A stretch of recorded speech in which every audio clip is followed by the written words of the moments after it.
Hello students, today we start chapter 3. Chapter name is exponent and power. First of all, I explain about the exponent and base. We take the two examples for explaining this exponent and base. Here a raised to the power m. In this relation, a is the base and m is the power or exponent. In example second, 2 raised to the power 6.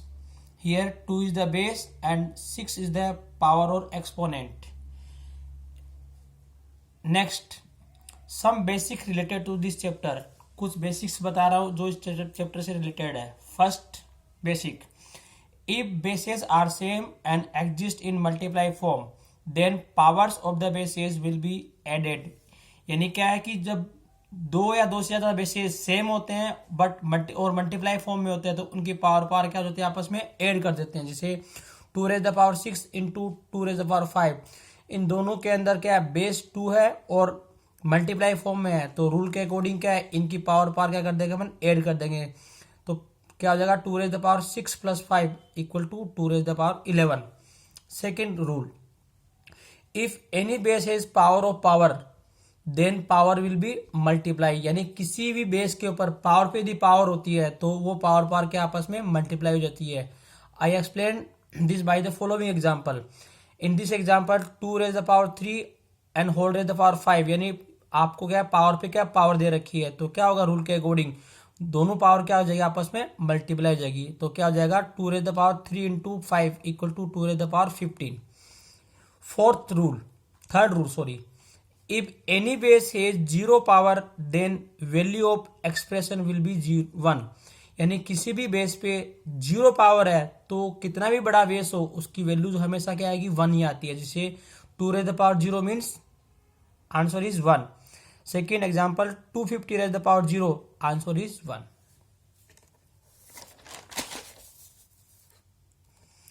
Fourth rule, if two bases are exist in divide form then power will be subtracted. यदि दो base है वो divide form में है तो उनकी power क्या हो जाती है, सब्ट्रैक्ट हो जाती है.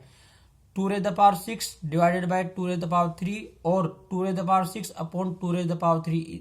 यानी आप डिवाइड फॉर्म में कोई भी वैल्यू है आप ऐसे भी लिख सकते हो और उसको ऐसे भी लिख सकते हो. तो रूल के अकॉर्डिंग क्या है, इन दोनों की पावर क्या हो जाएगी, आपस में सब्ट्रैक्ट हो जाएगी. तो क्या हो जाएगा, 2 raise the power 6 minus 3, answer is 2 raise the power 3. Fifth rule, if we reciprocal the base then sign of power will be changed. यदि आप किसी भी बेस को रेसिप्रोकल करते हैं तो उसकी पावर के जो साइन होते हैं वो क्या चेंज हो जाते हैं. I explain this by the following example. First example 2 raise the power 5 2 upon 5 raise the power 6. Here 2 upon 5 is the base and 6 is the power. On reciprocal the base, यानी आपको अपना क्या किया, बेस को reciprocal किया तो power की जो साइन है यहाँ पॉजिटिव में है, इसलिए पावर की साइन यहाँ पर क्या हो गई, नेगेटिव में आ गई.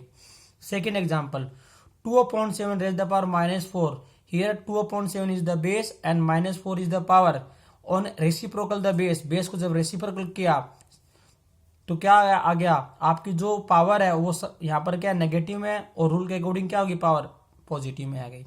Sixth rule, if there are two or more than two different bases but they have same power and exist in multiply form then we write all the bases in multiply form in a bracket and write power of the bases outside the bracket. यानी इस rule के according क्या है, जब दो या दो से ज्यादा जो बेस है वो डिफरेंट बेसेस होते हैं उनकी पावर सेम होती है, यानी यहाँ पर बेस डिफरेंट है बट पावर सेम है और मल्टीप्लाई फॉर्म में एग्जिस्ट होते हैं, तो क्या करते हैं, जो भी बेसेस होते हैं उन्हें आप ब्रैकेट में लिखते हैं मल्टीप्लाई फॉर्म में, और जो पावर है उसको क्या करते हैं, आउटसाइड द ब्रैकेट लिखते हैं.